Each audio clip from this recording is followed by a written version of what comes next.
Exclusive insights, actionable strategies, and ideas that ignite change. You're listening to the Ivey Impact Podcast from Ivey Business School. Hello, I am Julian Birkinshaw, Dean of the Ivey Business School, and I'm delighted to welcome you to our new podcast series, Dialogue with the Dean, where I'll be sitting down with Ivey faculty for conversations about their research and their thoughts on the biggest challenges facing business and society today. On today's episode, are entrepreneurs born, or can the skills of entrepreneurship be taught and learned? To explore this, I'm joined by Eric Morse, Executive Director of the Western Morrissette Institute for Entrepreneurship, powered by Ivey. Eric's also a Professor of Entrepreneurship, the Morrissette Chair in Entrepreneurship, and Special Advisor to Western's President on Entrepreneurship. In short, he is one of the country's foremost authorities on entrepreneurship. Welcome to Dialogue with the Dean, Eric. Yeah, it's great to be here. Thanks, Julian. Thanks. So we know entrepreneurship is a key driver of economic growth in Canada, around the world. And the data I gathered suggests there's about 3.5 million entrepreneurs in Canada, and small and medium-sized businesses employ some 63% of the workforce. We are going to come back fairly quickly to the practical challenges and opportunities around making entrepreneurship in Canada work even better. Great. But I want to start with your research, because you're an academic like me, and you have been research topic of entrepreneurship for 20 odd years. Yeah. So go back to your earlier work. You studied entrepreneurial cognition. Right. What do we mean by that? What do you discover? What are some of the bigger insights from your research? Sure. And by entrepreneurship cognition, what we really mean is how do entrepreneurs process information perhaps differently than the general business person. Right. And so that's what we were really looking at and trying to figure out. If you remember, I mean, you're an entrepreneurship scholar yourself, there was a lot of personality kind of work going on at the time. And we just didn't buy into that, partly because leadership had gone down that road and never found traction with it. In fact, debunked it. So why was entrepreneurship doing the same? But we needed an alternative. And we thought, well, maybe entrepreneurs see the world differently. Maybe they process information differently. We weren't sure at the outset. Yeah. But what we wanted to really determine was, could we figure that out? And we really went to a lot of the information on information processing, how do humans do that, and expertise. How do you become an expert at something? And that's where we really found some traction was, okay, we'll do successful entrepreneurs, those that have started maybe more than one business successfully or operated one for some time, see the world a little bit differently or see information differently. And not to get into the research end of it too much, but we were looking at the venture creation decision as our outcome. And so what we looked at were what we call script cues, just like in a script for a play. Right. You know, it's like stage right now. And we would give the participants in the study two scripts to look at, or two cues, sorry. Yeah. One was something that an entrepreneur would recognize. One was something that was kind of a societal response that a business person might have. It was okay, but it wasn't really the entrepreneur response. We give them a series of these across three areas. You know, do you have the resources you need to start? Do you have that commitment, that willingness to do it? And do you have the ability? And we used script cues from all three of those. And what we found was, those successful entrepreneurs really picked out those entrepreneurial cues much more often than the general business person. And this is things like they are more decisive, they're less risk averse. What sort of things are we looking at? Yeah, it was really more around, okay, I see the opportunity and I see the resources that I have access to. Right. And I think given these resources, I know, being the ability, how to operate towards that opportunity. Huh. So one of the definitions of entrepreneurship that I like is the pursuit of opportunity without regard to the resources that you control. Right. And so I think that's the concept you're getting at here, because it's all about people essentially figuring out things they can do, even if they don't necessarily control the resources they need. Yeah, I guess that goes back to the Howard Stevenson definition. Yeah. And I think absolutely some entrepreneurship happens that way. Right. But I think where I came from all that research was it also, and maybe more often, happens in a Sarah Saravarthi way, which is effectuation. Which is, okay, I actually you're going to have to explain what effectuation means. To our fair enough. listeners. Yeah. So rather than without regard to resources that I currently control, it actually is dependent upon the resources that I see around me that I can control. And that limits the opportunity set that I actually go after. And so it's two sides. One's kind of causal and one is more, resource dependent. But what is it that the non-entrepreneur gets wrong, if you see what I mean? Are they just, they don't see the linkages between opportunity and resources, or they're just a bit too kind of cautious about knowing what they've got? Yeah, a little bit on the cautious side. So when we looked at some of the cultural things that we studied, obviously some countries had much more of a continents to entrepreneurship than other countries. But we did see patterns that were similar in every country. But willingness was where the business people tended to not have those same cues. So they could recognize resources. They had the ability to move things around, but they didn't really have a desire to go out on their own. So ultimately, the entrepreneur is the person who is prepared to say, I can see this opportunity and I'm prepared to act on it. It's not just what we called entry cues, it's also the doing part. Right. Yeah. And again, just to go a bit deeper into what you discovered, what gives people that willingness? Is it, perhaps it gets to born versus made? I mean, are some people just naturally a little bit more prepared to go out on a limb than others? Well, what we found was it really came down to practice. And so that goes back to our expert kind of modeling that we use, was how do you become an expert at anything? Well, you tend to practice it a lot with a mentor or a coach who's kind of been there and done it before. And what we found was it's not just chess masters and basketball players and physicians, but also entrepreneurs tended to very often grow up in an entrepreneurial family. And so they heard about it at the dinner table. Just like more lawyers come from families whose parents were lawyers, more entrepreneurs come from families who were entrepreneurial. Because a lot of entrepreneurs, and this is now lay thinking rather than research based, have a slightly over-optimistic view of their own capabilities, right? And I don't know, is that proven in the research? Yeah, it tends to be true. It's an optimistic lot, for sure. And some of it comes from, I've been there, I've seen it, I know how this works. And it's overestimation that it's the same thing they saw last time. Right. So it's not so much that they're over-optimistic, they're just wrong. It's a bias.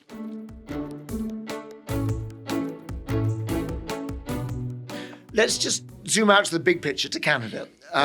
There are rankings of countries in terms of how effective they are, or perhaps how prevalent entrepreneurship is. One is called the Global Entrepreneurship Monitor, and I was just checking it out before we came on air. And in that one, Canada came in about 15th in the world. I don't know if that feels right to you, but so what are the things that Canada does well in terms of entrepreneurship, and what are the areas where we need to improve? I think that's great. I think we should talk about the differences a little bit. So up until COVID, Canada had the same startup rate as kind of the top G7, U.S. included. What we didn't do very well was scale. Right. And so that was the problem. But post-COVID, our startup rate is quite a bit lower than the G7. We haven't recovered the way some of the other countries have. And that's what's really worrisome to me. And I think it should be worrisome to us as Canadians, because we know GDP, quality of life, all those things depend on a really thriving entrepreneurial class. And right now that's hurting in Canada for sure. And so if we can drill down a bit and put our public policy hat for a second, what are some of the specific things that are holding back the potential entrepreneurs from starting business, from scaling their business? Yeah, it's interesting. And one, I think, is education. Right. I think we need to continue to do a better job of saying opportunity is global. It's not just here in Canada. Right. Because Canada is a tough place. We're spread across one of the largest countries in the world. We have a very small population. And so if you want a business to scale, that's expensive under those conditions. And yet we have a very populous country just south of us.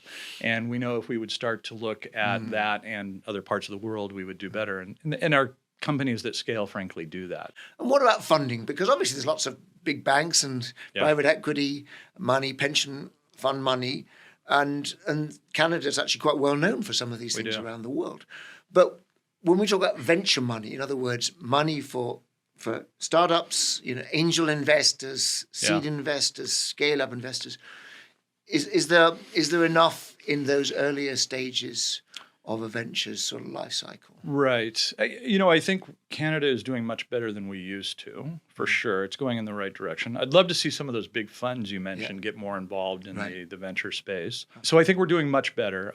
Still room for improvement, of course. I think we have more general funds here in Canada, and that's just given the number of opportunities.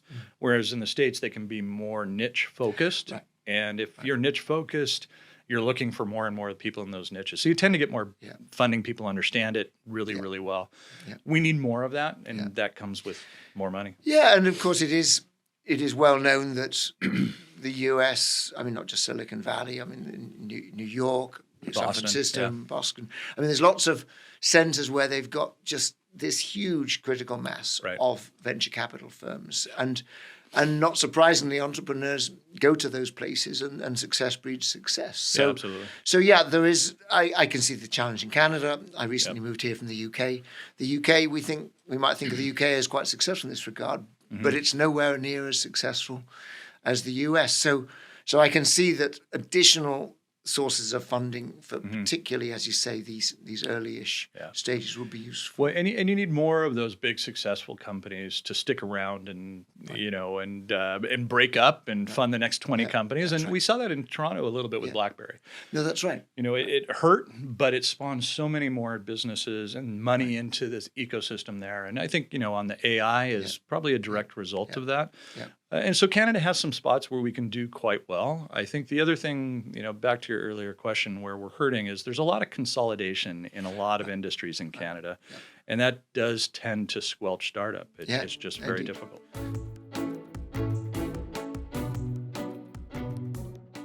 You head up Weston's Morrissette Institute. This is named after Pierre Morrissette, indeed, who was the creator of Pelmorex Corporation, which is the leader in weather information systems. Mm-hmm. And, Pierre has been a great sort of benefactor, I think, to Ivey and to West. And I met with him just recently, actually. Oh, great. And he's still very visionary about what we need to do. Tell us what you're currently doing through this institute in terms of trying to provide some of that support to early stage entrepreneurial thinking and entrepreneurial action. Yeah, thanks, Julian. It still stems from my original research on how do we create experts, and so this is about entrepreneurship. And so the more that we can get rid of the fear because, I see how these pieces, what the steps should be, that's an easy education. Actually taking the leap is hard. So how do we give people practice in doing that? The university is a great place to practice that in a safe way. Now, the fact is that most of these ventures fail. Most of these, students who are coming through incubators and accelerators, they have what they think of as cool ideas, and at some point they either run out of interest or they never get the funding, or it turns out that the idea wasn't actually that great in the first place. I mean, I know that is the natural order of things, but what can we do to help to increase the odds? What can we do to make sure that 1 in 100 idea that's really cool actually kind of makes it? And what are the leverage points we have to help? Yeah, failure is a great teacher, as you know. And what we try and do, we know the odds. We never tell a student that's a bad idea. Right. We ask tough questions. Right. We assign them mentors who ask them even tougher questions very often. But it's okay that they go through that process a number of times. Right. And this one didn't work, and that one didn't work, because each of those opportunities is a chance to learn. And so we really work hard on that and make sure that they're connected to mentors as they go through this process. And we have, just a great alumni. They're mostly Ivy, but many Western as well, who give up their time to come back and work with the students. It's fantastic. I shouldn't lose the opportunity to mention the Ronald Schmeichel building, which literally just opened a couple of weeks ago. That's right at the heart of Western. And you said that this is a space where you can see this as a sort of an incubator. Is that right? What do we do in that space? Yeah, great question. And this goes back to Pierre's vision, is that, entrepreneurs come from wherever. They need, a bit of Ivy in them. They need a right. bit of that business sense and acumen, and we can provide that to them. But good ideas come from the music faculty, the science faculty, the engineering faculty, everywhere. And so how do we help them get that business acumen, go through the process, meet other like-minded students? Because as you know, teams tend to outperform individuals in this regard. Yeah. And so it's really a meeting place for like-minded people across campus. Right. And then we give them opportunities once they're there. But we also have these 2 maker spaces. We've got, what I call our analog space. It's really the wood shop. Right. And we've got a digital space with 3D printers and laser cutters and things like that. It's open to any student on campus. And that's the differentiator in Canada anyways, where any student can come in, do a little bit of training, and then create.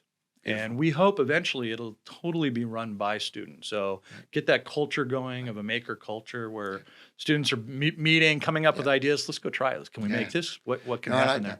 Because at business school, there's a tendency to, come up with lots of ideas, but to not really know what to do with them. And this is actually giving them the chance to take it to the next step. It is. And the other beautiful part about the building is we have the accelerator. So we have companies that are out there getting into the marketplace, and they really serve as role models to those students who are coming up with ideas, and they get to see them and interact with them. And, it's all about demystifying and giving people a sense of how do you get to that next step and meeting the people that do. And it becomes much more likely for you to go down that road. Tell us a little bit about the Quantum Shift program. I know that's something that you've been very involved in. Indeed, I think you created it. Going way back, it was actually linked to a legitimacy problem, if you will. So I was brought to Ivey 20 years ago to build an entrepreneurship program, but we did consulting and finance. Right. And we happened to be doing an executive education program for KPMG who wanted to start a private enterprise practice. Right. No one believed that they worked with entrepreneurs. And so we got to talking and we said, we should do something for entrepreneurs in this space because in Canada, we have a problem back then and still today, we don't scale. How can we help entrepreneurs scale? So these aren't startups, but they're 30 to 50 million. How do we help them get to 500 to $1 billion?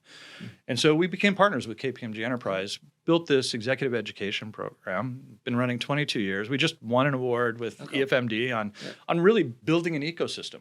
And that's what we've really tried to do across Canada. And we knew if we did it well, it would help our brands and people would start to think about us. But the follow-on effect is that we have 900 entrepreneurs across Canada that make up a significant portion of employment and GDP that are Ivey alum through this program. And so many of them give back as mentors and to our students, which is amazing. I want to now dig specifically into how you teach entrepreneurship, literally in the classroom, if you see what I mean. Because there's a worldview out there that says entrepreneurs are born, not made. You can't teach it. They look at the Bill Gates and the Steve Jobs and the Richard Bransons, the college dropouts. Right. And because they dropped out and were successful, somehow the logic goes, that means that you shouldn't teach entrepreneurship. I suspect you disagree with that point of view, right? As you might imagine, yeah. Indeed. So what is the mechanism by which you actually get people doing this? Yeah, it's a great question. And I usually answer this way. If you're pushing me to say, can you make somebody a successful entrepreneur? My answer is no. I can't give someone an elixir to drink and then they're suddenly going to go off and be, tremendously successful. We're really good at pinpointing why something failed. Right. Like we're really good at that. Right.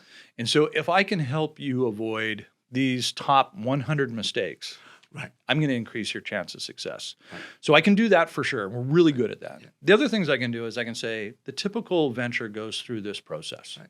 Right. And don't skip any of the steps because if you skip, you're more likely to fail.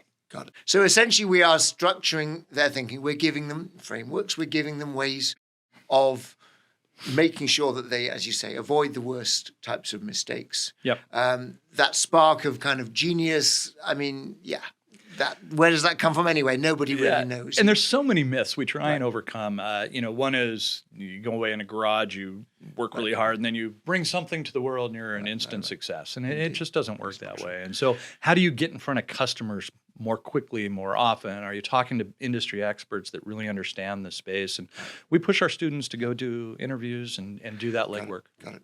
No, and when I was talking with Pierre Morrissette recently. He said, when he was a student, and this is a while back, but entrepreneurship was a kind of a dirty word. Right. No business school used to teach entrepreneurship. Right. But gradually, bit by bit, we and other schools are starting to take it very seriously as a big part of the training. 22 years ago, when I first arrived, kind of build an entrepreneurship program here, that was my task by the then Dean Larry Tapp. We often had to teach at night. So we'd be doing night courses. Some of them were, extra credit. They weren't really curriculum based, but we had a real demand that was bubbling up and not part of the core programming of our different programs. And so, we'd be teaching at night. We'd be doing contests on the weekends and wherever we could find the time. But it was fun because those were very entrepreneurial days in many ways to find ways to make it happen. I want to wrap up shortly. A couple of questions. I mean, obviously, you work a lot with entrepreneurs all the time. Mm-hmm. You've sent me answer this, but let me ask it again. What's your advice? What are your two or three top tips for somebody who joins one of our programs and says, I really want to become an entrepreneur? What's the best advice? Two things I would say: start doing it, right, and find a mentor. And the mentor could be a faculty member. There's a lot of our faculty in entrepreneurship that have run their own businesses, but you have access to them anyways. Utilize our network, which is amazing, and get a mentor from the outside. And then you have faculty plus mentors, helping you through and helping you evaluate decisions and opportunities and moves forward.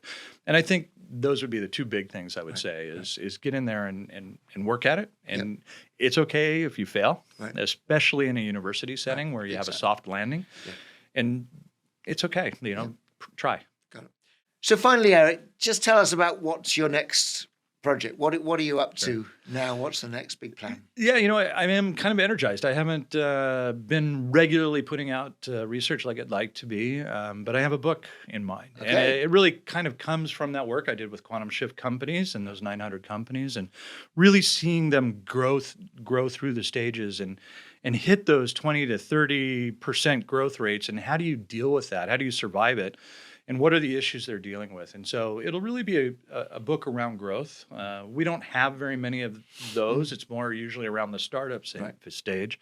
And it's all sketched out now. So I guess the harder work on the, some of the research and more interviews and the writing. But, as an author yourself, it's exciting to do the ideas. Now the work comes. And I'm excited about it. Yep. Good. Well, I look forward to reading it when it comes out in a year or two.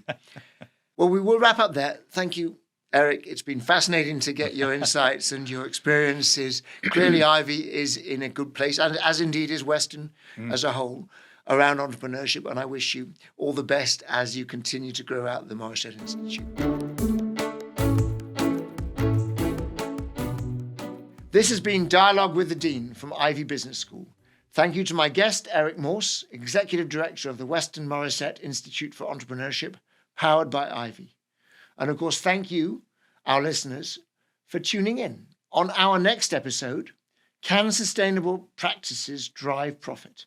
Ivey professor and notable voice on sustainability, Tima Bansal, joins me in the studio to explore how sustainability can fuel success. Until next time, goodbye. This was Dialogue with the Dean, an Ivey Impact Podcast series. For more insights from Ivey, including thought leadership on critical issues and additional podcast episodes, visit ivyimpact.ca or subscribe on your preferred podcast platform. Thanks for tuning in.